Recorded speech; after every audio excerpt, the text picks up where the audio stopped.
Good day, everyone. Well, the burning question on everyone's mind is this the bottom?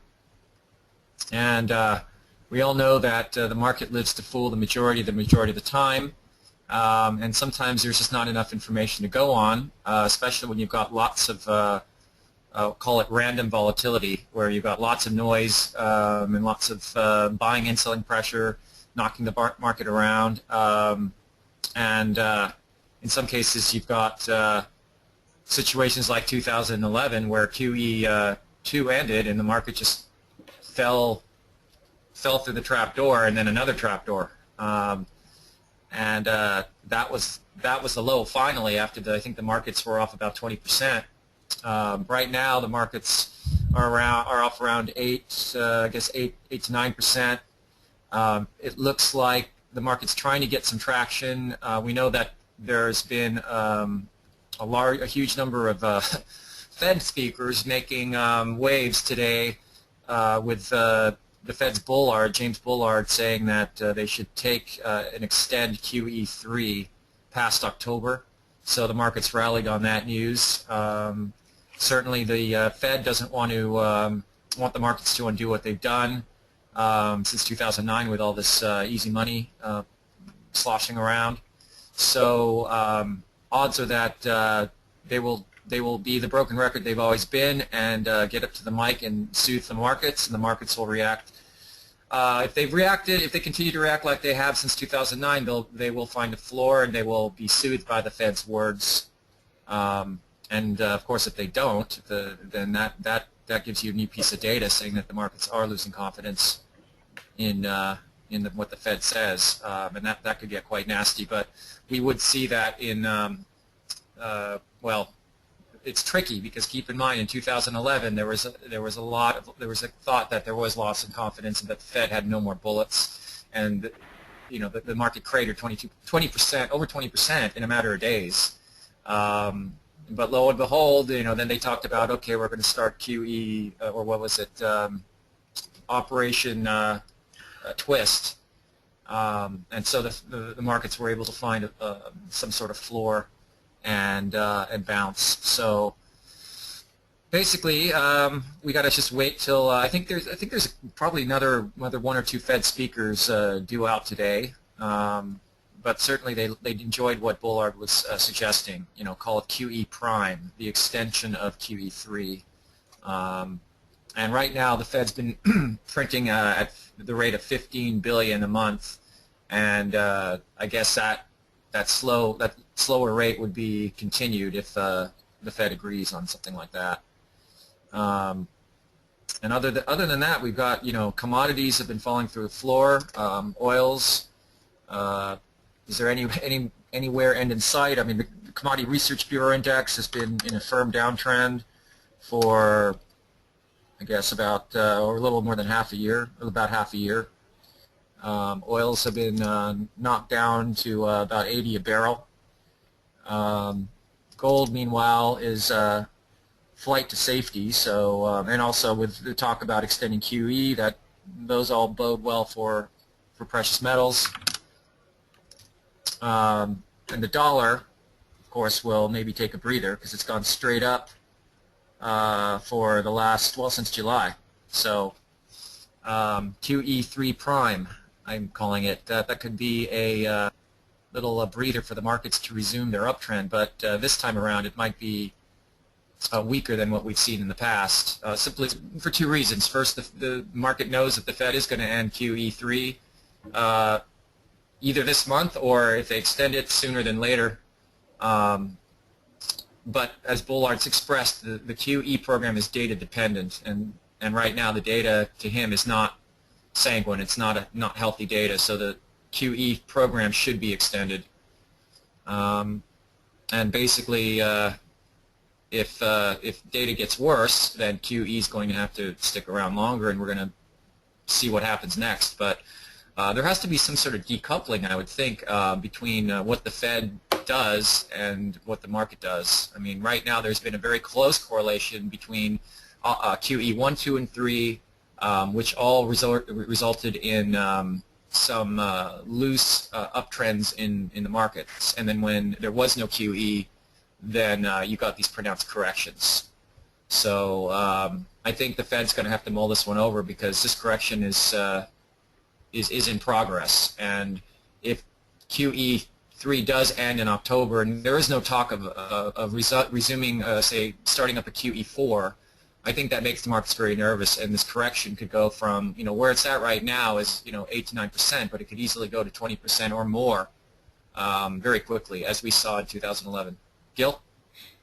I think in the short term, I think we're getting a little bit oversold. What I do essentially is, if I'm short, I just follow my rules. And that tends to get me out at the right spot. And yesterday morning we opened down on the big gap down, and I had stocks that I was short, like Tesla, bounces down into the 200-day, so that's a cover point. LinkedIn comes down again and retests the 200-day, but it had already hit it on Monday, which that was a cover point. Apple, I thought, coming underneath here, it's undercutting this low. You got earnings on Monday. That was a cover point. So, I mean, essentially, from my perspective, the market's telling me, based on the action of my short sale target stocks, the market is telling me, give me 1 second here.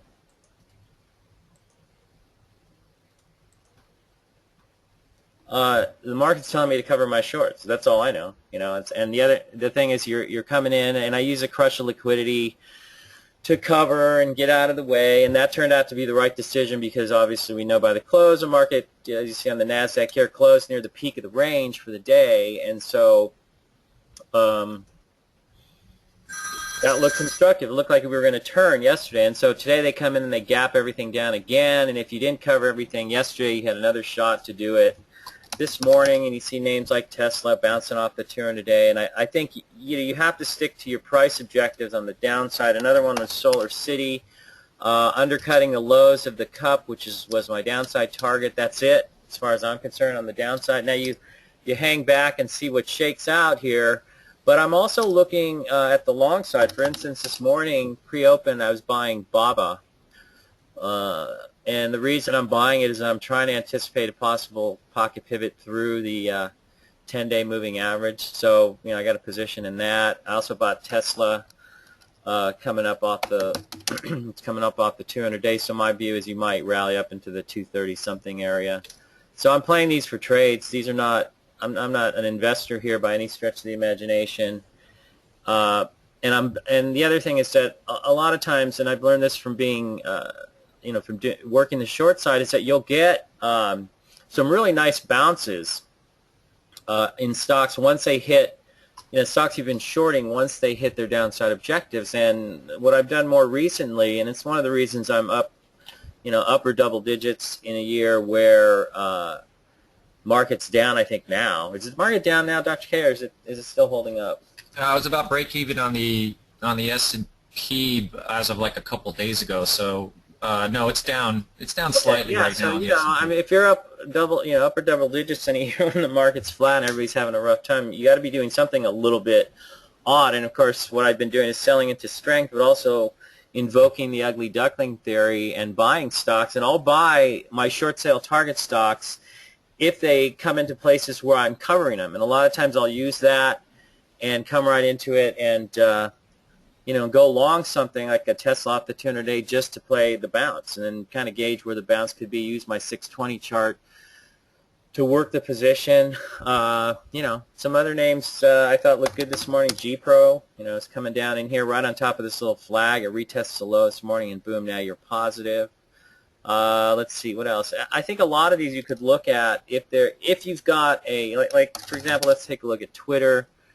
It's right, well, it's underneath the 50-day, but you're undercutting this low, so it almost seems logical that you might at least get a rally on this turkey, and it takes it back up, say, to at least to the 50. Then you can check it out and see what's happening there. But you can see that if you're short this stock, and I actually did hit this one short last week and got some of this move here and also earlier in the week, but as soon as it undercuts that low, that's a cover point, and so you got to be covering it, and I will, and I do, and I just follow my rules. I don't try to get all excited about all the money that I'm making on the short side and the fact that the market's blowing apart and it's the end of the world, and the earth is going to implode and all these other terrible things. You just follow your rules, and that keeps me on the right side of the market at the right time on a practical basis, which I think is really what it's all about anyway. So let's see. Yeah, you can see Tesla's coming back up. It's up, as I've been talking, up $1.50, I think. I don't know, something like that. But it's moving up. And I would say, this kind of trading can make you a little nervous, but I think the rules for this are pretty simple. If you're buying it near a moving average or a low, you want to keep that as your stop so things don't get out of control, just in case they send the market to the downside again, which frankly would not surprise me because this market lives to surprise, right, Dr. K? This is true. So, anyway, so that's what's going on. It's nice to be up big for the year because that gives me a little bit of room to screw up if I want to, just a little bit. But I try not to draw down more than 5 to 10% max because, in this kind of market, that's the maximum I want to draw down off my peak at any point. And if I can keep it to that, then I'm doing pretty well. In the past, I would accept 15 to 20%, but the thing is we're not in the 1990s anymore, and you can't get hit and expect to make it right back up.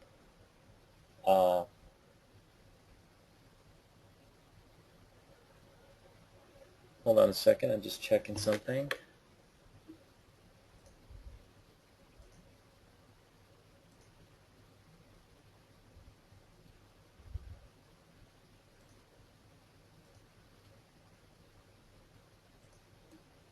Okay, where was I? In the past, you couldn't get away. In the past, you could get away with getting hit like that, but these days you really can't, especially in the 2000s, especially now. I mean, the market's very difficult and very choppy, and so I think you've got to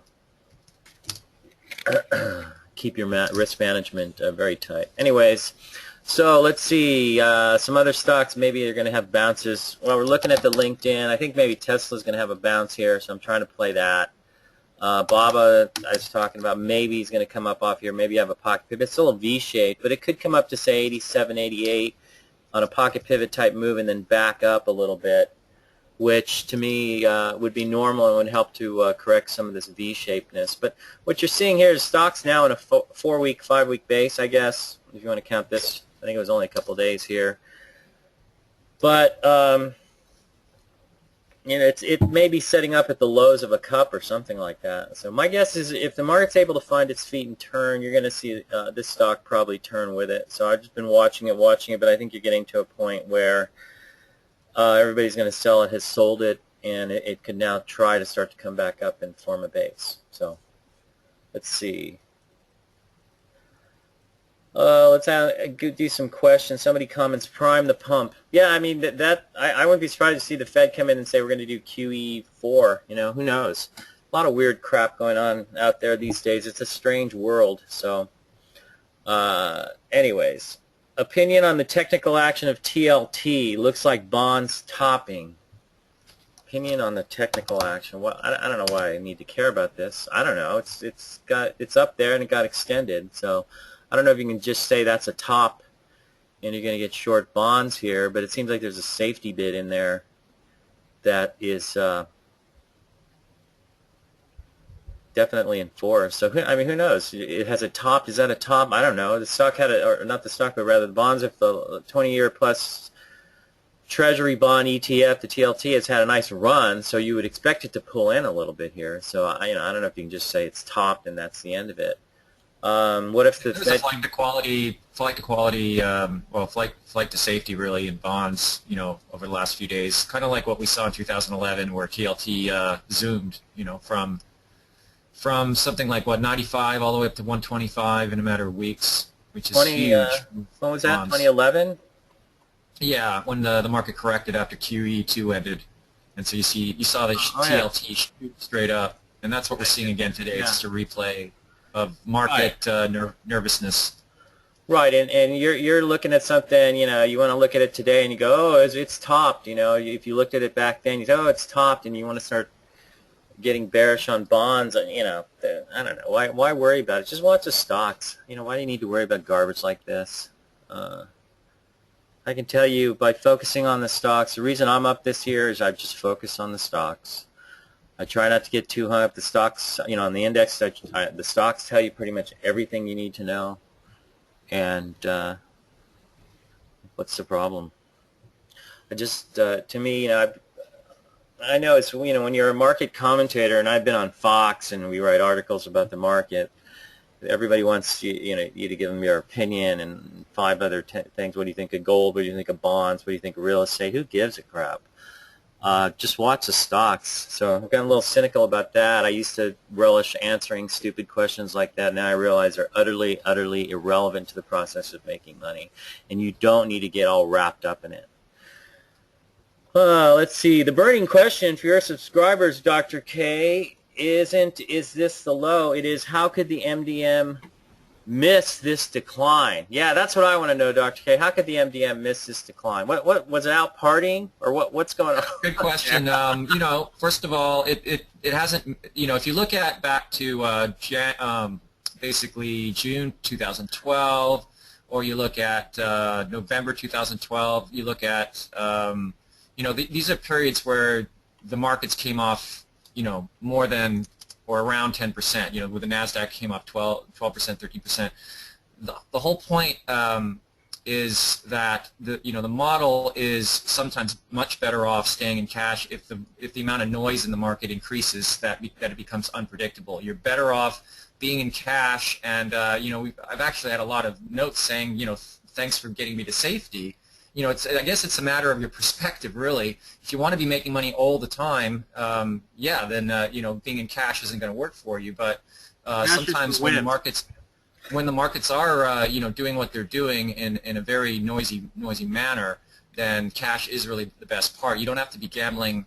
I call it, if you don't know the odds, and it is gambling, and you should be risking money only when the odds are in your favor. So if you might as well go to Vegas and put it all on black 19, that's the equivalent of what markets have been doing as of late. Now this is a very maybe statement. Maybe we're going to get what I call a coherent noise, coherent volatility. That could ensue in the coming weeks. We saw an example of that in 2011 after the market bottomed out. The NASDAQ was down like 20%. And we had a bit of coherence in there, so the model is able to have some short-term signals that were profitable, I think 5 or 6 signals in a row. And they were appreciably profitable because the volatility was huge. So on a correct signal, instead of making 1%, you might make 5%, 4 or 5%. Again, you can't predict these sorts of things. It's quite impossible. But the model's always watching for that sort of coherence in the volatility. I expect volatility to remain at aggravated levels for some time. And the question will be, will there be a coherence coming through? Maybe even if it's just for a day or two, that can be a nicely profitable trade, as we saw in 2011 with the model. So yeah, let's see what happens. Yeah, I guess if the model is that confused, then it's probably better off in cash, like you're saying, Dr. K. I think from an individual stock perspective, I don't think anybody on these webinars has anything to complain about, because we talked about Solar City as a short right there, and that's been a beautiful short, and that's really all you needed. And we've been talking about Tesla as a short over the last couple of weeks, the fractal head and shoulders, which is part of this late stage breakdown. So you could have made money with the stocks. Trying to figure out what the indexes are going to do is a lot more difficult, and I think in hindsight you can say, well, the market direction model should have seen this and it should have seen that, and my aunt should have grown testicles and become my uncle. It's all hypothetical in real time. So I think the smart thing is to play cool and go to cash. And I think if you were at least in cash over the last few days, or at least since we last talked on this webinar a week ago, you're okay. It's like you don't have to make money on every move, although I try to, but I think if you're patient here, we may get a very nice long opportunity. And I got to say, so far this is starting to pan out today. I'm looking at stocks like G Pro is up $1.69 now. BABA's turning higher, pushing for 87. Tesla now over 228. My guess is that it's going to go to 235. I think, something like that. Anyways, go ahead, Dr. K. You're going to say something. Oh yeah, I just wanted to finish off quickly with the market has done the same thing over and over again since QE3 began in January 2013. So when the market starts to come off and the averages are off several percent, all hell looks like it's going to break loose. The leaders look horrible, and in 2013, yeah, the model would go to a cash or sell signal, and that would be the floor. And then it would, well, within a matter of days, and then the market would start to regain its footing. And start to go higher. And of course, the pattern looked pretty much the same up until really, finally the market gave ground with the S&P selling off to the 200-day, right to the 200-day on appreciably higher volume. Right. And by then, I think the S&P was off probably about 5% by that point. And you look at it and you go, well, it's done this before, but now it just cuts through the 200-day, hot knife through butter effect. And that kind of action that's very noisy, becomes unpredictable action. A lot of people are calling for the floor over the last 3 days, and we haven't got one until maybe today. Again, if the market were to roll over by the close with lots of selling pressure because they're saying the Fed be damned, that's a piece of information, but we don't know what that's going to. That could happen just as easily as the market's going to close and have a strong finish. The volume on today's market is probably going to be less than yesterday's, since yesterday's was so pronounced. And what comes in the ensuing days are, the market could roll over, or we could get, a more proper bounce. But right now, cash is really a better place to be in terms of market timing. That said, the model is not going to stay in cash probably, as early as tomorrow. The model could go to a buy or sell signal. I just have to see the signs that warrant it. In other words, a lot of this noise the dust has to settle somewhat, otherwise the model's better off staying in cash. But the dust usually will settle faster than we also expect. And Right. hopefully we'll get some sort of a coherence going on. And I think all you know right now for sure is that you're in a bounce, and you're going to bounce. Look at how you basically streaked to the downside. You're down on top of this area of congestion, which is around the May lows, and I think that's a logical place for the market to try and bounce. So, and that's all you know, right? I mean, you don't know that this thing's going to turn around. This is the low, and you should be buying everything in sight. You can try and do some trades if you're buying stocks like I am off of logical support areas that were either leading stocks that have pulled back, or stocks that I was short that, now with my experience on the short side and seeing how these things work, I can surmise that they're prone to a bounce, and they can be pretty sharp bounces. So, in the past, go ahead, Dr. K. Yeah, I mean, there have been moments where you do get a pretty clear buy signal off lows. It's not common, but this is a QE environment, so the model takes that into account. And when you can get those kind of buy signals, then you make money in a hurry. It might only be a 2-day trade before the model wants to switch back to a sell signal. But we have to see this sort of thing play out. We can't tell the market what it's going to do, but it can happen. There were moments, in August that were of certain years, 2011 being one, and then of course there were some pockets where you just had some coherence. The coherence usually doesn't last very long when you have pronounced volatility. In other words, you have a lot of volatility on the table. If you get like 3 or 4 weeks of coherence, that's great, because then you will make a lot of money in about a month. And it's very critical that you're on those signals during that month. But then the noise will usually creep back in, and then what you want to see is a quiet coherence. That is what we've seen in some of these uptrends where they're baby stepping higher, but the coherence is there, and it's in a quiet way. So in other words, you're taking little baby steps in your account higher. And we're going to watch for either one of those signs really, and because that's where the majority of money is going to be made. Okay, let's see. Some other people asking about MDM. Wow, it missed a really good signal. Well, that in hindsight again. So, and I would say again, if you've been on these webinars, we had the short sale targets. They were there, and you could have made a lot of money in them. I did, and now I think it's played out in the short term. So I don't think you're going to run to a buy signal all of a sudden. or even try and get into a sell signal on a bounce. It's going to be tricky here. If the market does continue downward, what would you consider the next level of support? Around 4,000? I don't know. Maybe if you're undercutting these lows or that low, possibly. But again, I don't really need to worry about that. I can just watch the stocks. You know, everybody wants a macro view. Everybody wants the magic key, the green light, red light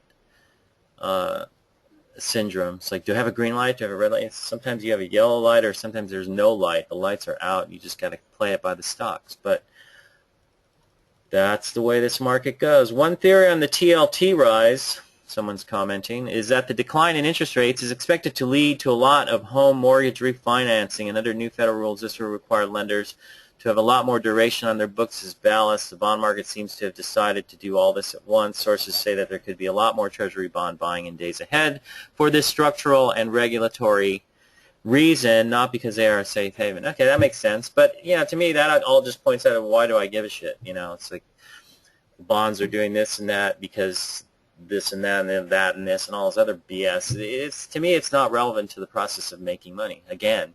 But I know people love to get bogged down in it. So, and I have to say, whoever, that answer shows somebody who's got some expertise in bonds, which I do respect. But as I said, with all due respect, I don't think I need to know anything about that. I don't really care. Just watch the stocks. And some of them are starting to push. Here comes Tesla back to the pushing for the highs of the day. It's going to go higher. So, you know, I think it's going to bounce. Please define ugly duckling stock trade.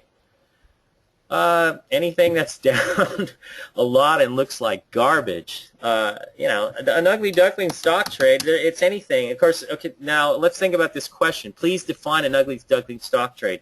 So this person probably wants me to describe some specific set of rules that you use to apply. Maybe they're an engineer or something, and they want a specific set of rules to apply to buying ugly duckling stocks. You kind of have to use some common sense first of all, and then look at the setup. And you know already in this market that ugly ducklings have potential in this market. And something like a Tesla, which I've been shorting. And you can see now it's at the 200-day. It's coming down into the lows of the handle here, but off the 200-day, a bounce up in closer to 240. I'm guessing you got at least up to this low. That would be an ugly duckling trade. Here's another one that I'm on that I bought today is Mobileye. And what is ugly here? Well, this is a hot stock. You had a gap up breakout. That failed. Thing got hammered. You've undercut these lows, and I think that sets it up for a potential rally. So market starts to turn. I'm going to turn with this and get long some Mobileye, which I'm long right now, from lower, and Bob, I've got lower too. Now I just noticed it's over 87, so 87.52. See, market's turning now. Dow's about to go positive. S&P is positive. Nasdaq's down 0.08, 0.54, whatever. Oh, now it's going to make a liar out of me. Okay, but you're off your lows, and I think you're sold out. And if you try to come in short, this morning I tried shorting a couple things just to see how weak things were, and I even tried shorting a little bit of Tesla to see what would happen there. And once I realized that there's a bid here and nobody's selling it, I just turned around and went long, and making money there now. So to me, it feels like you're kind of sold out in the short term, and there's no reason to try and get cute. But anyways, that's another ugly duckling setup. Let me think of some other. Well, I'm looking at BABA. I love the symbol. That was my son, who's now 13, going on 14, going on 35. When he was a baby, that's what he called his bottle of Baba. I'm sure a lot of you, if you have kids. Look at that, we're up 17 on the Dow. 16, okay. We're up 5, and all of a sudden everything's turning positive. So there you go. So you want to be short, you're an idiot. If you didn't cover on the gap down this morning or yesterday, you know, I thought yesterday was fine to cover into, use a crush of liquidity, and they're basically throwing the stock at you, so it's easy to cover your positions, especially if you're running big ones, as I often like to do. And you use that, you cover, and you follow your rules and you cover. You don't get cute and think the end of the world's coming. You're going to get a 2,000 point down day on the Dow. You just got to work it. Shorting is not easy, and I have to say I'm right at the end of the new book, the last chapter, getting that wrapped up. Basically, just putting notes in the individual stocks that make up the model book section. So We did a model book like the book that I wrote with Bill O'Neill in 2004, How to Make Money Selling Stocks Short. That model book, though, I thought was very poor because it only showed weekly charts. This one's going to have weekly and daily charts, and they're marked up pretty extensively, and then I have additional notes and then space for the reader to add notes as they make their own annotations.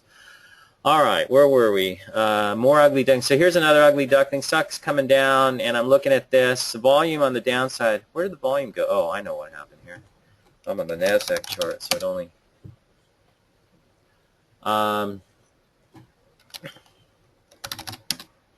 There we go.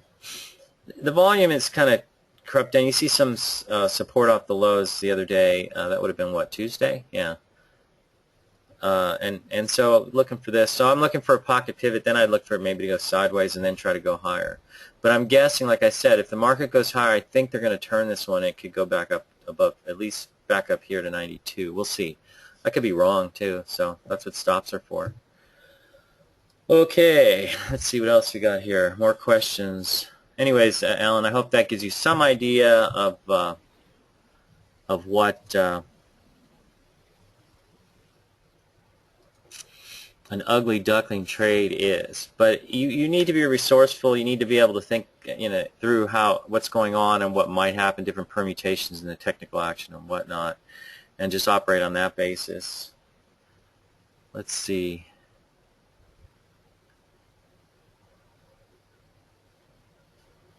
Somebody says 19 is red in roulette. Yeah, red 19. What did Dr. Did you say black 19? Shows you how much I know about roulette. Well, that's a boring game, anyways. I prefer craps or poker. I like craps. I've won a lot of money in craps. I can remember once being in Monte Carlo in France. Well, basically France, and playing craps there. I started with 50 francs and ended up with 2,200 francs about 20 minutes later. And next to me there's this German guy that they had roped off with these gold, I don't know what you call them. What do you call those things that they put around people with a pedestal and then it's kind of roped off? I don't know, but they were all gold, these gilded sort of barrier around him. And this guy's betting like 20, 30,000 francs at a time. He made a ton of money off of me. Didn't even bother to buy me a drink. But I was rolling everything, I remember that day. But anyways, all that's to say is that I prefer craps over roulette. Okay. Somebody says, here's a good question for you. I like this. This is pretty challenging here. The MDM is math. The first book describes how it tries to eliminate the ambiguity of what you experienced at O'Neill with their model. Leaders were weak. Distribution days were large. Period. So what does that mean, John? Can you expand on that? It's supposed to be more reliable, I guess. Maybe it is. I don't know. But I'm not going to worry about it. Like I said, just watch the stocks. Anyways, how many Fed heads are on a microphone? Do you want to know? Relevant? I mean, the problem with the IBD model is that it's, well, I know they've been trying to shore it up, but they have their inconsistencies which confuse readers, and it almost seems like there's just kind of, I don't know. It doesn't seem. I don't know what they're basing it on so well, because at critical junctures they'll contradict themselves. So I mean, yeah, I mean it's another model, and it hasn't. Models have been having a very tough time. So I wouldn't just say they're having a tough time. A lot of models are having a tough time. I was looking for one that isn't, and it's kind of like trying to find a fund manager that's been able to do well. Despite the markets that have just gone up and relentlessly, but in a very sloppy way. So you had 2013, 2014 with markets. 2013, the market was up appreciably, but how many fund managers have been able to beat the Nasdaq or the S&P overall since 2009? I really, it's a very unusual environment we're in, and it just seemed to get harder as we went along, because at least in 2009 to 2011, we had volatility, we had fair number of corrections. The MDM did well during those years. It really enjoyed those years. 2013 onward, it's been very difficult because, as we know, the corrections have been really minimal, really defying what price volume has been dictating. So, the model has adjusted for that, staying on buy signals a little longer, But also, when it comes to noise in the market, and the market right now is going through quite a bit of noise, primarily probably because of the QE3 ending, and so the market's preemptive on that, and it really, Livermore said it best. So much money is lost by trying to trade all the time, by trying to play the game all the time. And if when the switch is off, you should stay in cash, and you have the discipline to stay in cash. If that means for weeks or even months, you're better off, because at least then you won't be losing money. And that reminds me of 2004 to 2007. Those were very tough years in terms of the markets being very compressed. We didn't get those long uptrends like we did in the 80s and the 90s. So that we had breakouts that weren't working, and of course that's where my frustration bore the pocket pivot and then the viable gap up concepts, because you couldn't make money off breakouts. You'd get nickeled and dimed or worse, and after you do enough of those trades, you're down 30% for the year or more. So in this environment, we're seeing hopefully a return to more normal volatility. Like, obviously if QE were over altogether, that'd be great, because then the markets would have a chance to correct and we get some sort of restoration. Doubt that's going to happen, because the Fed wants to keep this QE ball rolling in some form or another. So expect more manipulation ahead. But right now, with the volatility in place, it's pretty noisy out there. So sometimes, in terms of timing the market, sometimes it's better to sit on the sidelines. In terms of stocks, obviously the pocket pivots, viable gap ups, some of those concepts, the shorting, those can continue to work in this environment. It's just you have to be very short term about it and not get wedded to any sort of position whatsoever, because the market can swing the other way when you least expect. Right, and have some devices, tools that help you trade it. I mean, the 620 chart helps me on a lot of these names. I can give you an example. Let's look at it for how you can use it. Here's Netflix trying to rally. That's a pretty good rally. If you bought that off the lows, you'd be doing pretty well here. But let's see. I'm going to look at some of these things. Like, look at Mobileye, for example. You can see this morning, right at the opening, you had a buy signal, so it's already moving. Let's see. Tesla, pretty much right off the opening, it's a buy signal. You had one little pullback into the 20-period line, and that worked. Let's see. But who knows where these guys? We're seeing the market sell off, so expect things to be volatile. And if you're going to try and trade it, then you better be in and out pretty quick. But we'll see what happens. So somebody says the MDM has become more of a short-term trading signal as of late. Has the model been changed, or is this only a function of the volatility of the market? Oh, that's easy. Always, if you get a very volatile environment, the signals are naturally going to be shorter. Or if the only long-term signal would be not long-term, but if you're in cash, it might wait it out. But generally speaking, the model tends to flash to buy or sell signal during heightened volatility. Let's see. If this market turns, are the Fab Four still in play? Well, you don't need me to tell you. Just use a little common sense. I think I just covered MBLY. Is this in play? I just talked about how this undercutting is. Twitter probably might be, because it's undercutting a low here, and might turn back to the upside here. So yeah, any of these stocks would be in play, but there's a whole bunch. This one, Loco, is basically in a cup with handle and pulling back. Kind of a supporting week so far, but you're not getting a lot of selling in the stock. This thing could snap right back to the upside. So that one is those are in play as stocks that have held up. But I also think that hold on a second here.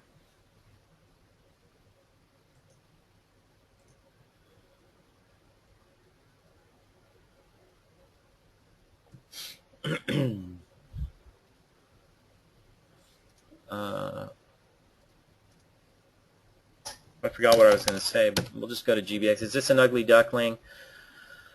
I don't know. I don't think I'd mess with that. That doesn't look right. You guys have been doing this for 20-plus years. I for a bit over a year. Does the cluster of distribution days since 9/5 is something you have seen before? I don't really pay attention to clusters of distribution days. Yeah, I've seen them before around market tops. If so, what impact, if any, has that had on your stock picking abilities? I don't really understand the question. If there's a cluster of distribution days around the top, how does that have anything to do with my stock picking abilities? I don't know. I guess somehow it does, but no, it doesn't bother me. I don't pay attention to the indexes. So, you know, how many times do I have to say that before you guys or some of you figure it out and stop asking questions about bonds and the time of day and the weather and all this other garbage? It's really kind of irrelevant. So, Grub. Yeah, you know, Grub actually had a pocket pivot yesterday. I noticed that, but notice it's trying to come up. So you're underneath the 50 though, but you did have a pocket pivot yesterday and the day before at the 10-day line. So That's just quite a bit of you know, resilience and strength on the part of the stock, yeah, relative to the market, that it could actually be up 2 days in a row like that. Overall, I mean, without the market context in place, you would never play this one because, I mean, it's had two huge down days in the pattern, and it's under the 50-day. So without the market context, you would never give this a second look. But in context with the market, yeah, it's good to watch this one because it is showing pronounced strength. Yeah, and you got these pocket pivots here the last couple of days before Wednesday and Thursday. No, wait, Tuesday and Wednesday rather. Today's Thursday. Got to remember that. And it's trying to turn. So that, yeah, that would be an ugly duckling sort of play. You'd use a 10-day line as your quick stop. That's at 36.27. Stock's at 36.98. Now watch this thing going to take off. Everybody's going to buy it. But yeah, that's the sort of a ugly duckling play there. And that person is in tune with these things. PCRX. This had a pocket pivot here off the 10-day. So, you know, maybe it's trying to turn here. I think you get more juice with things bouncing off of recent lows. The slingshot effect, as I call it. Let's see. Thank you, Dr. K, for your Livermore insights. Thank you, Dr. K. Did you get some Livermore insights? I didn't even Just earlier. I missed. Yeah, about you don't have to trade all the time. I must have been watching the market. But everyone here should always have, you know, the classic. Everyone should read that at least a couple times, if not 3 or 4. I say trade to live, live to trade. I don't know. I think that these volatile markets give people, give you a lot of opportunities to trade on a short-term basis. So you just have to be attuned to them, I think. Anyways, what else? Gil, what does the C stand for in your explanation of the MACD settings? I think it's close. I don't know. Shows you how much I care about this. You know, and I know everyone wants to get anal retentive about this. Now that I've shown it, you know, you use a exponential or a simple, or it really doesn't matter because I'm not using precise signals to be buying stocks. I'm trying to use this more as a guideline, as a tool to keep me on the right side of the market. So if I know that this morning, just before the opening, I'm seeing all these buy signals flash, things run up, they pull back, holds a 20-period moving average, you know, you can buy them there, and up and away. So somebody said, are you using well, yeah, I just said that. Grub looks like it had some bottom fishing pocket pivot. It did. Let's see, ALNY.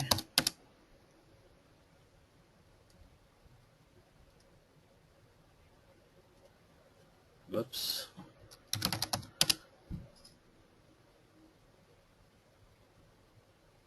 That stock's held up, so it's within range of its breakout if you want to buy it.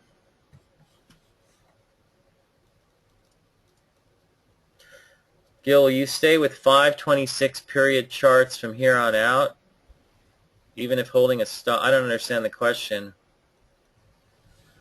Well, that's how I use a 620 chart to, if I'm looking to buy something at an inflection point and I see a buy signal at an inflection point, a potential inflection point, then I will come in and buy it. But I'm not using, I don't really understand the question. Will you still be making decisions based on the minute-to-minute charts?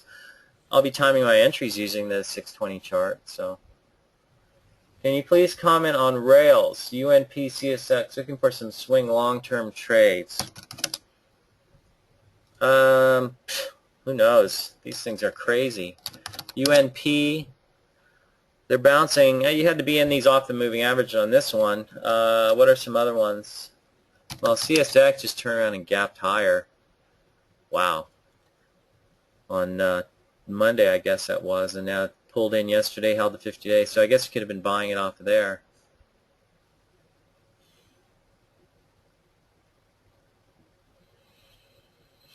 Market coming in a little bit. I imagine it's going to be all over the place again today. It's pretty typical. So the volume, intraday volume is closing in. It looks like, today actually could be a higher volume day than yesterday's huge day. Yeah, I mean, it's looking like a washout to me. So I'm playing it that way until further notice. So if these things stop me out and they pull back in, then fine. Is Tesla a slingshot effect candidate? Well, any of them can be slingshots. A lot of times these things come off of support levels. Everybody wants to short them, and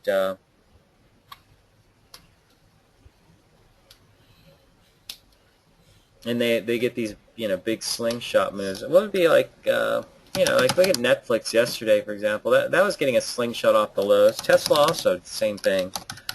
See, now someone's going to get all hung up on the slingshot terminology. So because we want to label everything slingshot. Pull out your little stamp and you can stamp something a slingshot play. That means you can buy it without reservation and you're going to make tons of money, right? So MACD, moving average convergence divergence. Thank you for telling me what I already know. What's your time frame on the 620? It's a 5-minute chart. I think that's kind of obvious. Doesn't feel like a bottom yet. Okay, whatever you say. Oil sell-off overdone for now. Seems like $80 was a magnet. Let's see.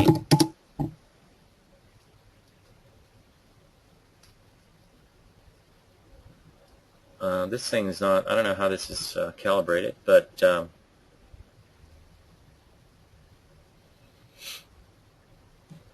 I guess 80 was a magnet. I don't know. Is it done for now? Who knows? If it turns around and goes up, back up, it is. But I think you can see oil go a lot lower. So,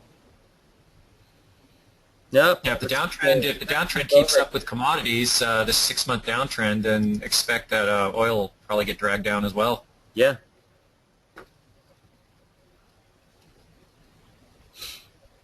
Yeah, market's coming off again. So it's still volatile. It's not like it's all that cut and dry. So I think the MDM's staying on a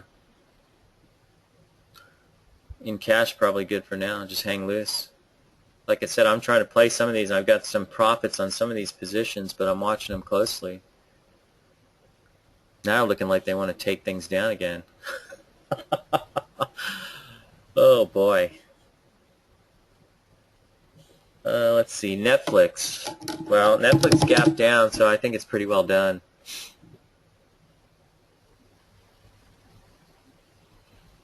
Let's see, pull that up again. There's a big gap down, so I'm not going to buy it. Is it an ugly duckling trade? I don't know. So far, it's actually had a pretty nice, let's look at it on an intraday chart. It's had a pretty nice run off the lows. It bottomed out, I guess right at the opening. It was trading around, where's that? Let's see. We actually got up here by the opening, and it looks like it bottomed out overnight around 5:30 in the morning, 8:30 New York time this morning. But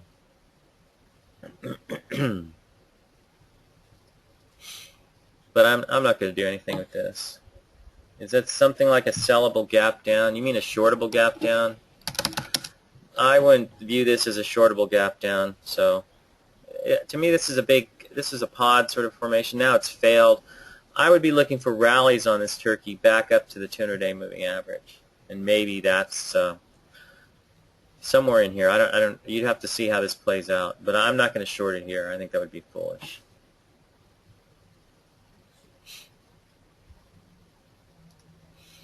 I know it's a little bit like a roulette wheel. Round and round it goes. Where it stops, nobody knows. So, looked to me yesterday like they were just going to take this thing and we'd be down 1,000 points on the down by the close yesterday, heading down. What was the max? We were down like 460 or something. So, anyways, so you kind of see where we're at. I don't think you're going to get a lot of traction on the short side. I guess I could be wrong there, but I'm not I'm not willing to try and get heavy short. Making some money on the short side has been nice, and all that. But I think I'll go with I'll keep in mind the words of Gordon Gekko, which is that a fool and his money are lucky enough to get together in the first place. So you get a bunch of you get some profits on the short side, and things looking good. Somebody says, great call on Netflix, Gil. Hope that example will be used in the new book. You know what? I may have to slide it in there. Since I'm right at the end and I've already put together all the charts, we are looking at Netflix's other bust that occurred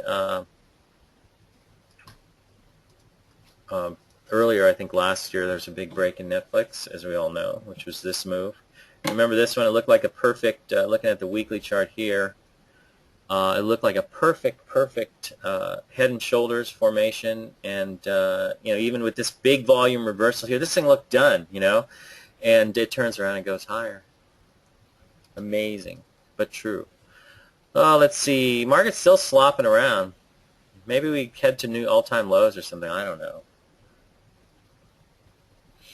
We're going to break down. We're going to go down 700 points by the close. I don't know. This thing's kind of pooping out here, but we'll see what happens. Either of you have any thoughts on utilities? No? Don't. Why do I need to trade utilities? I don't really get that.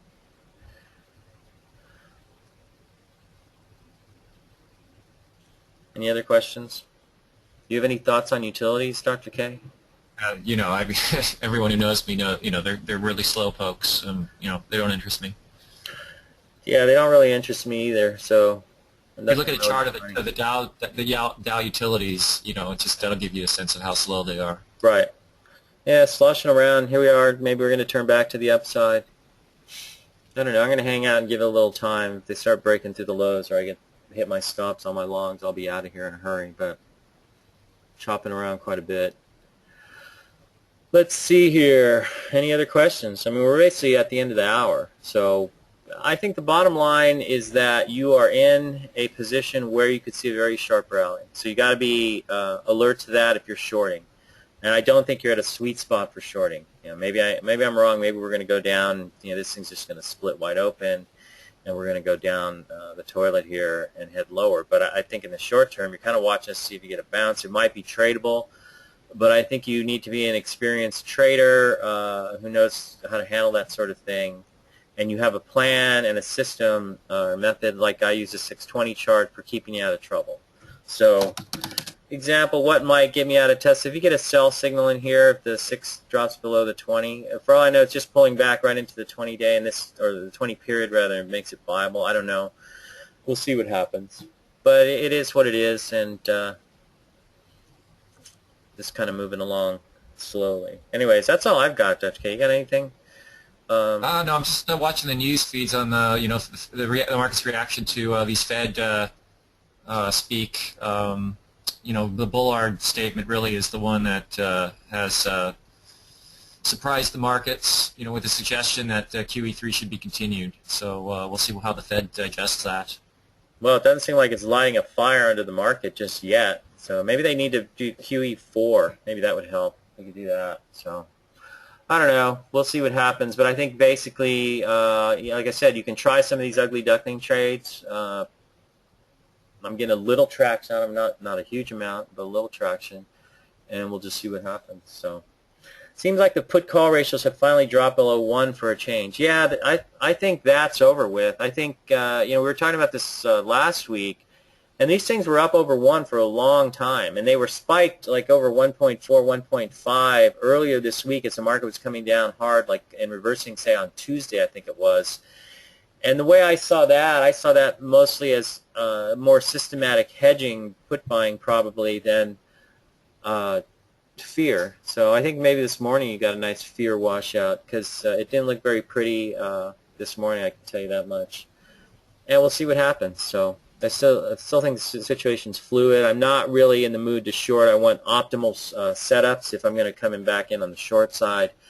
I'm watching for these ugly duckling setups. And, look around. And those of you who've been on these webinars and listened to me babble and Dr. K babble for a long time, I guess more me because I'm the one who does this sort of stuff, you have a sense of what these things can look like. So you got to be a little creative, a little resourceful, use a little common sense as well, and have tight stops, and that's basically it. So Yeah, anyways, and also keep in mind that put call indicators, the VIX, all of those things are secondary at best. The put call has a good track record, but keep in mind that just because something works even say 85 or 90% of the time, that 10% or 15% when it doesn't work, if you're not selling or obeying your sell stops when it doesn't work, could end up costing you a huge chunk of capital. And all you need to do is look at 2011 when the VIX spiked to, I think, the second highest level ever. Put to call was above 1 for extended period. And that was very downright nasty if you just try to hold on to your positions through that. The other time, of course, is 2008, where the VIX did hit an all-time high in its entire history. So know that these sorts of aberrations can occur once every few years. So you should never get wedded to any one or even a cluster of contrarian or oversold indicators. Ultimately, price has to be your final judge to get you out of your position into safety. right. And for me, in terms of trying to gauge a low here, I see that things hit my downside price targets on the short side, and that tells me to cover and then just kind of hang out and see what happens here as the market tries to find its feet. But there's no guarantee, but we'll see what happens. So anyways, that's all I've got, you guys. Hope it was helpful. You're in an uncertain phase here. You could have a bottom, but you know how to handle it, hopefully. If you don't mess with it. That's all we got, you guys. We'll catch you guys next week. Good luck. Take care. Take care, everyone.